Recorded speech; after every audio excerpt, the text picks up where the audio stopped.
Bonjour à tous, nous parlons aujourd'hui du thriller psychologique Run, sorti en novembre dernier.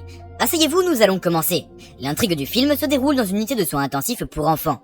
Une équipe de médecins fait tout ce qu'elle peut pour sauver un nouveau-né, une petite fille née prématurément. La mère est autorisée à passer par la fenêtre de la couveuse pour regarder sa fille. La femme ne peut détacher ses yeux de sa petite fille de quelques centimètres, et en désespoir de cause, elle exige presque des médecins qui lui assurent qu'elle survivra. Puis tout disparaît, et il ne reste qu'un écran noir, sur lequel, un par un, les diagnostics sont frappés. Arythmie, irrégularité cardiaque due à l'interruption des impulsions électriques. Hémochromatose, accumulation excessive de fer dans l'organisme, entraînant des nausées et des éruptions cutanées. Asthme, inflation des voies respiratoires des poumons, entraînant une insuffisance respiratoire. Diabète, incapacité du pancréas à produire de l'insuline, ce qui entraîne une instabilité du taux de sucre dans le sang. Paralysie, altération de la fonction musculaire, entraînant une incapacité à bouger et à marcher. La scène suivante nous emmène à une réunion du club des parents d'enfants spéciaux. Nous entendons une femme qui partage en larmes avec le groupe ses inquiétudes quant à la séparation imminente de son enfant. La parole est ensuite donnée à une autre mère qui se trouve dans une situation similaire.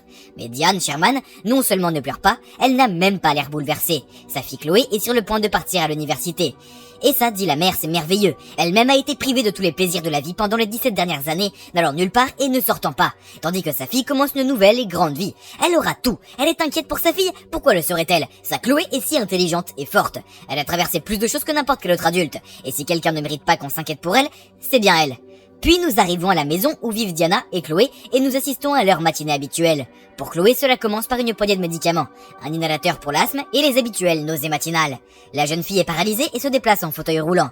L'enfant est vraiment pitoyable. Mais heureusement, elle a une mère merveilleuse et attentionnée à ses côtés. Elle ne manque pas d'une seule chose. Elle sert des pilules, prépare un petit déjeuner équilibré et sain pour les diabétiques, masse sa fille, travaille dans son propre jardin avec des légumes biologiques, et pour couronner le tout, elle donne elle-même des cours à Chloé car elle est scolarisée à domicile.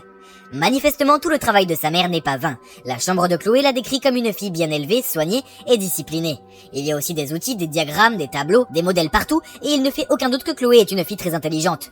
Chaque fois qu'un camion postal s'arrête devant la maison, Chloé laisse tout tomber et se précipite en bas. Et si c'était une lettre pour elle, du collège? Tout ce que cette adolescente semble vouloir, c'est devenir une étudiante et goûter la vie d'adulte par elle-même. Et ce n'est pas du tout surprenant. Entendant à nouveau le bruit d'une voiture, Chloé se précipite vers la porte d'entrée. Comme toujours, mais ce n'est pas le facteur, c'est sa mère. Diane pose ses achats sur la table, mais elle reçoit un appel et la femme sort dehors, où elle peut obtenir un meilleur signal. Et Chloé, une enfant, se précipite vers les sacs, espérant arracher quelques bonbons pendant que sa mère est hors de vue. Sans le vouloir, elle aperçoit une boîte de pilules, mais pour une raison quelconque, il n'y a pas son nom dessus mais celui de sa mère. C'est étrange, sa mère est malade, mais Chloé n'a pas demandé étant satisfaite que le tour avec les bonbons soit un succès. Le soir, Diane rend visite à sa fille pour lui apporter la quantité habituelle de médicaments. Parmi une poignée de pilules, la jeune fille remarque soudain la même capsule gris-verte que dans la boîte de sa mère. La fille n'en peut plus et demande « C'est un médicament pour toi ?» Diana est surprise par la question mais la jeune fille admet qu'elle a parcouru les courses et a lu que les pilules étaient prescrites pour Diana. Diana, telle une mère aimante, ne gronde pas l'enfant, mais lui explique que ce n'est pas le nom du patient qui est inscrit sur le récipient, mais celui du destinataire du médicament. Étrange, Chloé n'a pas vu ces pilules des milliers de fois. La jeune fille curieuse prend un instant de plus et tend la main vers l'étagère contenant le médicament. Elle prend les capsules gris vertes et voit une étiquette complètement différente. Celui-là a son nom dessus. En regardant de plus près, elle remarque que l'étiquette est collée sur une autre plus ancienne. Elle jette un coup d'œil en dessous et est convaincue que le médicament a été prescrit pour sa mère après tout. Le soir, une Chloé perplexe décide de ne pas prendre l'obscure capsule. Pour en avoir le cœur net, elle se rend sur l'ordinateur de sa mère et entre le nom du médicament. Trigoxine, dans la barre de recherche. Mais le navigateur ne fonctionne pas. Il n'y a pas de connexion internet et la jeune fille va se coucher sans rien. Quand Chloé descend le matin, sa mère est en train de se disputer avec quelqu'un au téléphone. Il ressort clairement de la conversation que l'attente sera longue. La mère n'est pas satisfaite de la réponse et se met en colère. Quand Diana raccroche, Chloé demande quand exactement il va se montrer. Diana regarde sa fille d'un air soupçonneux. Comment a-t-elle compris qu'il s'agissait d'internet? La jeune fille répond honnêtement qu'elle a allumé l'ordinateur pendant que sa mère dormait. Mais quand Diana lui demande pourquoi, elle pense qu'il vaut mieux mentir et dit qu'elle voulait savoir pourquoi l'imprimante est défaillante. La vague malsaine de Chloé devient plus forte. Elle attend que sa mère sorte dans la cour pour arroser le jardin, puis se précipite sur le téléphone fixe. Elle appelle la pharmacie, mais le répondeur lui indique que le numéro est enregistré et elle raccroche immédiatement. Le nouvel appel est destiné au bureau d'information. La jeune fille tente de joindre le pharmacien par ce biais, mais lorsqu'il ne reste plus qu'à franchir la dernière étape, elle est informée que le coût de l'appel, 99 cents, sera inclus dans la facture. Chloé coupe à nouveau l'appel, paniquée. Son cœur s'emballe, mais la jeune fille ne renonce pas à essayer. Elle prend la décision extrême de composer un numéro au hasard. Le type décroche le téléphone et se dispute avec la fille. Chloé la supplie de l'écouter et de lui rendre un petit service inutile. Il suffit de chercher le remède sur Google. Le gars ne s'en soucie pas du tout, mais la fille est intelligente et lui assure que son ami reviendra certainement.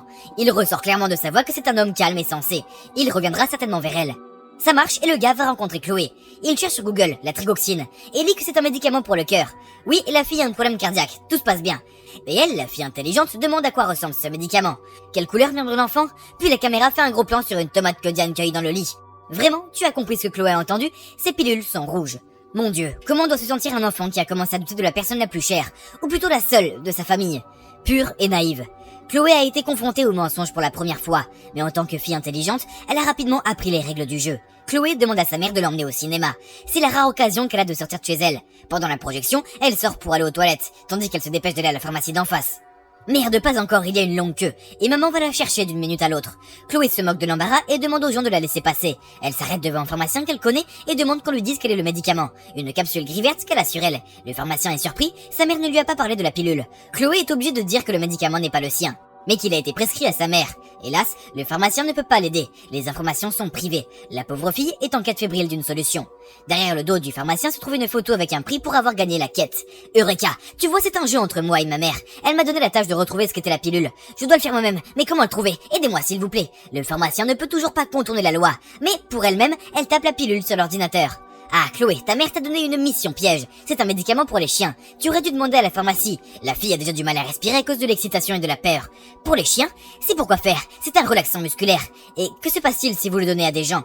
Le pharmacien hausse les épaules. Ses jambes s'engourdissent. Le monde autour de Chloé nage. Diana fait irruption dans la pharmacie. Elle bouscule les gens et crie que l'enfant délire à cause d'un changement de médicament. Les gens se dispersent et Diana donne une injection à Chloé. La jeune fille se réveille dans sa chambre vers 4 heures le lendemain. Elle appelle sa mère, mais n'obtient pas de réponse. Lorsqu'elle essaye d'ouvrir la porte, Chloé se rend compte que la pièce est fermée de l'extérieur. Cela effraie encore plus l'enfant. La fille devine comment ouvrir la serrure, mais la porte ne bouge toujours pas. Diana a enfermé sa fille intelligente en toute sécurité avec une serpillière. Chloé réalise qu'elle doit s'échapper du piège, même si elle doit passer par la fenêtre. Elle prend un chalumeau et un plaid, se remplit la bouche d'eau et au prix de grands efforts se fraye un chemin sur le toit jusqu'à la fenêtre de la chambre de sa mère. Là, la fille brûle le verre avec le chalumeau, puis elle l'asperge d'eau et le verre se fend. Après avoir étendu une couverture pour éviter d'être blessée par les éclats, Chloé entre enfin dans la pièce, ouverte. Elle a dépensé tant d'énergie et est si fatiguée. Pas encore. L'inhalateur est laissé sur l'étagère, loin d'ici. Haletante et presque évanouie, Chloé rampe jusqu'à elle. Enfin, un souffle salvateur. Il est maintenant possible de s'échapper de la maison.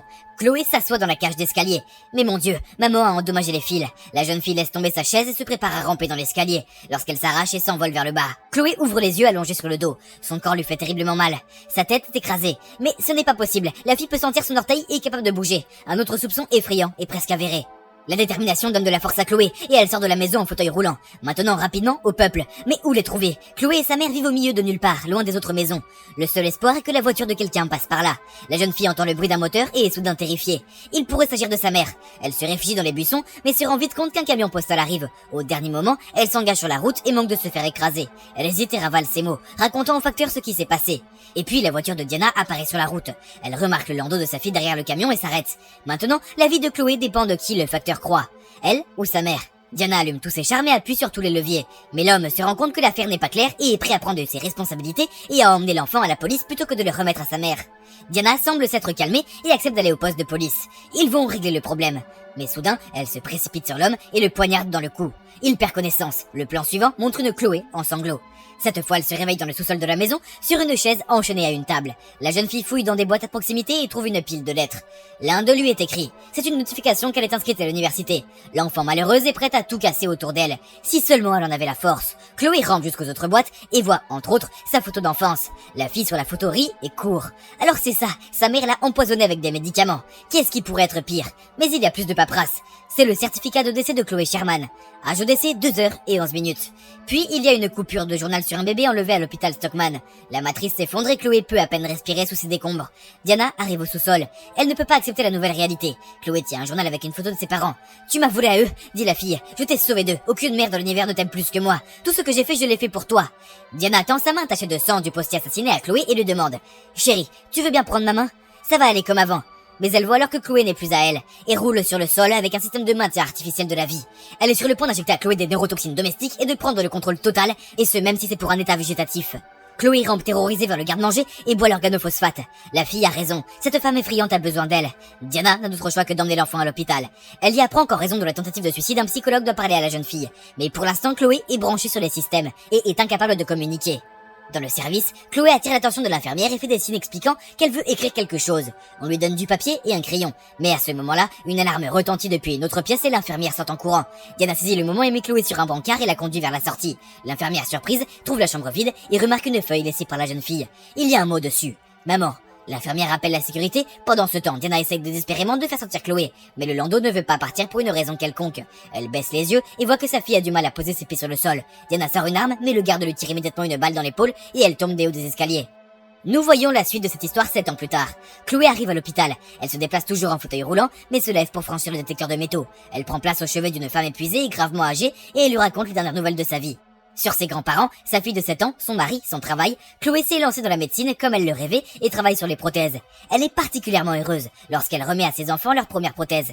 À la fin du rendez-vous, Chloé sort de derrière sa joue une capsule grise verte enveloppée de cellophane avec les mots « Je t'aime maman, maintenant ouvre grand la bouche ». Elle se penche vers Diana. Qu'en pensez-vous?